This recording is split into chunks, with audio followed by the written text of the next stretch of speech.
As you might have noticed, the final stream of the Centennial case was not uploaded or is not available right now.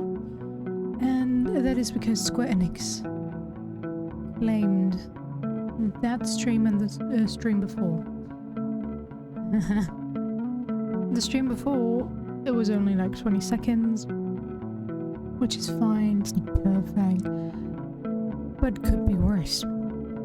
But, well, the final stream is the conclusion to the whole story, the conclusion to the whole mystery spanning 100 years. So I was like, okay, I can't leave it offline, but the claimed parts would be, now that I checked again, roughly 20 minutes. The parts that were claimed officially and that I could see were roughly 10 minutes, and I transcribed them, but when I was like, okay, cut them out, suddenly they added 10 minutes more to some of the parts, and I was like, okay, I'm not gonna transcribe the whole video, what the hell?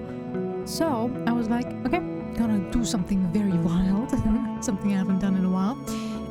As you can see on the screen, I'm not gonna animate anything, just don't have the energy to do that.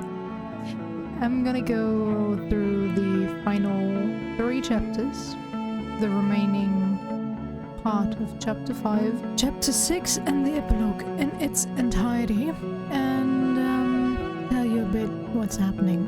Chapter 5 left off while we were still stuck in the underground dungeon by our Uncle Eisen. We end up freeing ourselves, and on the way out in the garden we stumble on the dead body of our Uncle Eisen, who looks like he was hit over the head and maybe also stabbed. Some matches next to him that were trampled upon. We are about to leave when his son, the son's wife, and Towako all appeared. Apparently Towako found the body, and they're all asking, what are we doing here? Why is Yoshino here? Yoshino is a bit stumped, and Towako asks, did you stab him? We deny it, of course, since we were stuck in the underground dungeon, and walk off to help Josui. Josui is very badly hurt, barely able to walk, and with them we flee to some tiny hut in the forest and nurse them back to health. They cook us some rice porridge and leave, with the promise that they would not hold a grudge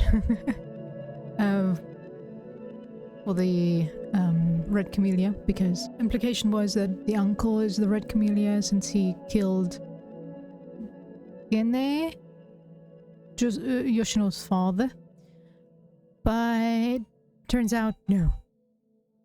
The chapter ends with Yoshino telling us they ended up never seeing Josui again.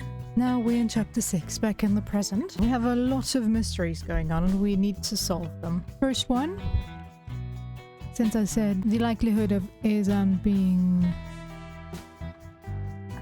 One second. I didn't finish what I was saying about the Red Camellia, right? So the belief was that Eizan would be the Red Camellia since he killed Gene, but since he died, that is called into question. And now we're in chapter 6, and one of the questions that we have to solve is Eizan the Red Scarlet. We have a few hypotheses, and they all point to him not being the Red Camellia, since the Red Camellia that was left at Gene's body was outside of the room. Why would he not leave it right next to the body? Which is normally the MO of the Red Camellia. And the Red Camellia that was left next to Ezan's body was not covered in blood, it was swimming above the blood, basically. It was laid there after the blood already pooled and then put there. In relation to that is the question why Red Camellia could not enter the room with Gane's body. And that is because of a fear of fire. Now, who is the most likely suspect out of all of them? We of course have Josui, Saita, Ayame and Towako. Out of them, Ayame and Saita sure could be, but they didn't really want to be the next family head, and they already went through a lot to cover up everything that happened with Gene's death. Josui was stuck in a prison cell. They couldn't have done it, so that leaves Towako. And the biggest hint was her asking Yoshino if Yoshino stabbed Ezan, which only the murderer would know that the death blow was the stabbing, nothing else. And there we have the hint again with the matches.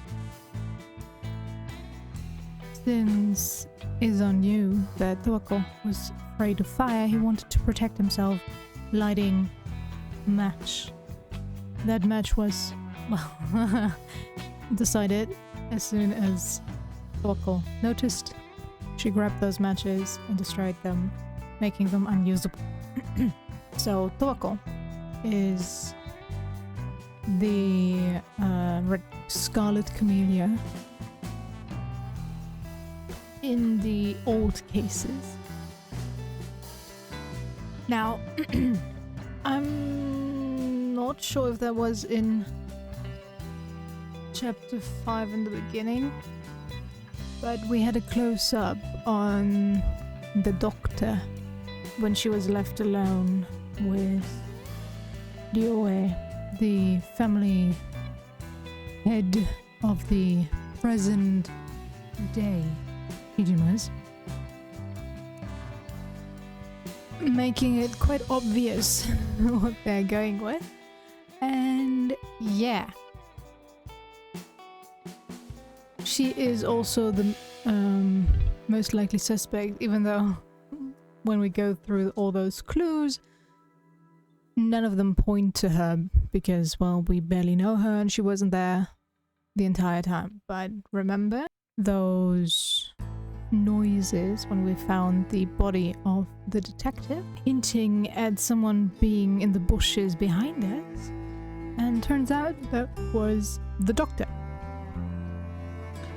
Megumi Kiryu. And because of our conversation, she was wondering why no official was there yet. No ambulance, no police, nothing. And the conversation was about the landslide, but we only said the road was blocked, so she assumed it was an accident. That's why she entered the area with the words, thankfully I got through before the accident happened, which, sure.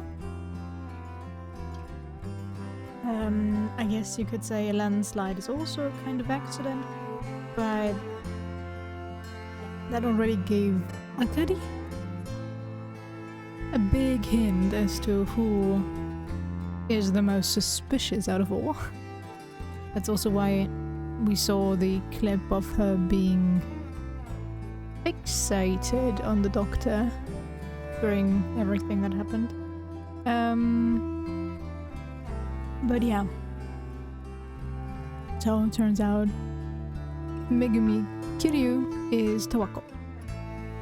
Towako was at one of the Tokitsu. I'm not gonna blend in the epilogue just yet, because that's gonna be a big spoiler. She was fed the Tokichiku by Eizan, and he promised that he would stay with her through eternity. When they then got Josui's Tokichiku, she saw in his eyes that he wouldn't eat that Tokichiku. He wouldn't join her. And that's why she killed Eizan. We then had to the case in the 1970s at the Club Scarlet Amelia, I believe it was also called, where Dioe is sitting at one of the tables talking about the Tokichiku project and how the Tokichiku was only fed to test subjects. And yeah, well, she holds a grudge against the Shijima family because she hadn't killed anyone since Eizan.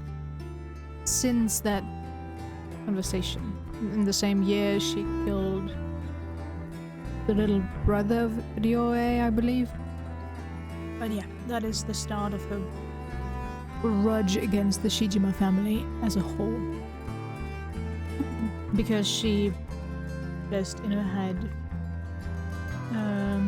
projected the anger from her and every test subject that fell into Eizan's and the previous family head, and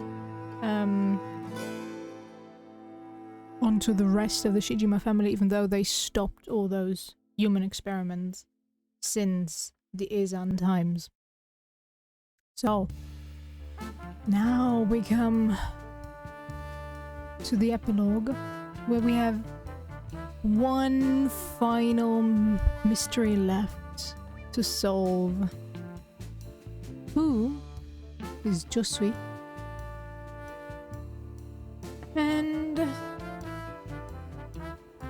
yeah, we kind of have to stop the doctor as well. Now, it turns out Josui has gender swap, and the most likely candidate for Josui is, of course, Akari. We knew that Josui took or ate the Tokichiku. Well, she was relatively young, let's say mid-20s, maybe end. So she can't be one of the older women. And since it was Akari who was like, yeah, who do you think is a reliable man? Think of a reliable man, blah blah, when thinking of Josui. So Akari was the one that forced us into believing that Josui was a man. And well, yeah, we know that those three brothers can't be Josui, couldn't have been Josui. The only likely, other likely candidate would have been the gardener. He was barely involved, so. Now, that also leaves to question, we still have Yayoi that protected the murder of the detective. And that is because Josui lost little lion figurine at the crime scene. Oh, in the area of the crime scene, and Yayoi thought, oh, Akari murdered him. So why would she protect Akari? Now, turns out, Yayoi is Yoshino. Oh yeah, in the meantime, Ryoe was poisoned with a lethal dose, this time by the doctor, and dies, or dies at the end, can't remember, something like that.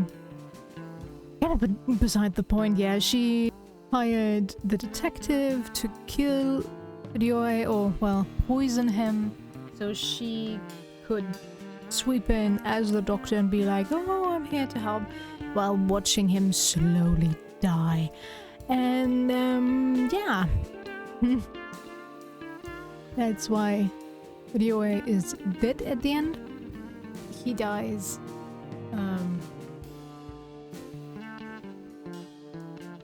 Or let's say he chooses to die and not get help. His final moments is like, let me rest.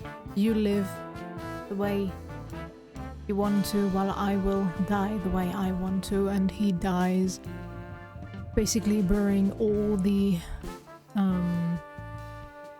grudges against the Shijima family with it, or hoping to do so, I guess. And yeah, so we have Yayoi, or Yoshino, we have Akari / Jusui, and well, we have Kiryu, who's all alone, left in this world to never age, but also not ready to kill herself, because the final words that Eizan said to her were, don't die. Still can't fathom why she would go for it and not kill herself, but hey, who am I to judge, right? In one final attempt on ending those grudges, I don't know why, she just suddenly grabs the knife that was taken from her because she was trying to kill herself earlier in the chapter, and nobody noticed when she slowly inched closer to the knife. She attacks Yoshino. Josui takes the knife and dies immediately. Still blaming herself for being a bad mother, never being there for her own daughter. Well, Yoshino was like, no, you were there the entire time, I knew it, blah blah. It was very nice. See, but well, I can't show you. So yeah, that is basically the end of the story. The doctor takes some pills and kills herself. So we are left with Josui dead, Tawako dead, Yoshino leaves, not to be seen again. But we have the after credit scene that was also claimed with all of them doing the lantern ceremony together. The ceremony to honor the dead, and the 6 remaining people, Yoko, Kazunaga, Eiji, Mitsunori, and Takehiko, and Haruka. Those 6 are all together, lighting those lanterns and sending them off, and as they walk off, 7 lantern enters the frame, and we can assume that it is Yoshino's. Although I would have presumed that she would just kill herself. Maybe she did right after. But yeah, it was very dramatic, and I'm probably gonna leave the transcript conversations that I do have in the description down below.